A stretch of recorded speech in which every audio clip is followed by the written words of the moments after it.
आसमानों के रब की मोहब्बत ने मुझे आसमान से मोहब्बत करना सिखाया। बहुत प्यार आता है जब ये सोच आती है, मेरा रब, मेरा अल्लाह रोज रात को इसी आसमान पर आकर फरमाता है कि कोई है मुझसे मांगने वाला। बेशक मेरा रब हर लम्हा मुझे देख रहा है और सुन रहा है और अता करने पर हर वक्त कादिर है। तुम भी किसी दिन इस आसमान को इसी तरह से देखो कि जैसे वहां कोई तुम्हारा अपना रहता है। और ये जो दिल में यकीन बनाए बैठे हो, ऐसा यकीन नहीं चाहिए उसे। यकीन रखते हो अल्लाह पे। क्या तुम्हें नहीं पता कि यकीन रखने वाले कभी शिकवा नहीं करते, यकीन रखने वाले मायूस होकर मांगना नहीं छोड़ते।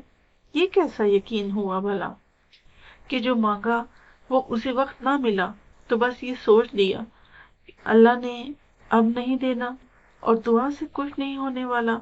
अल्लाह ने देना होता तो कब का दे दिया होता।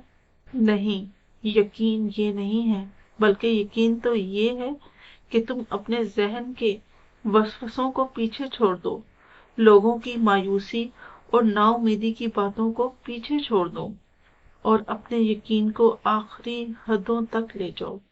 फिर देखो, जो मांगा है वो सब मिलेगा।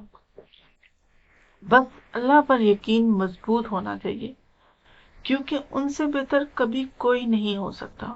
जो अल्लाह को पसंद आ जाए, जिन्हें लाखों मायूस लोगों में से उनके दिल में सिर्फ एक ख्याल डाल कर चुना जाता है, उम्मीद का ख्याल, कबूलियत का ख्याल, और इस रब पर यकीन का ख्याल, ऐसा ख्याल जिसका पीछा करते करते वो अल्लाह तक पहुंच जाते हैं, जिनकी पहुंच 7 आसमान पार तक हो। उनकी जमीनी काम फिर कैसे और कहां से होते हैं वो कभी नहीं जान सकते। ये ख्याल बड़े बड़े अक्ल वालों की समझ से भी बाहर है, क्योंकि वो मुमकिन और नामुमकिन की जंग में उलझकर हार जीत का फैसला खुद सुना देते हैं। और जिस काम को रब संवार दे, उसे कोई बंदा कैसे बिगाड़ सकता है। बेशक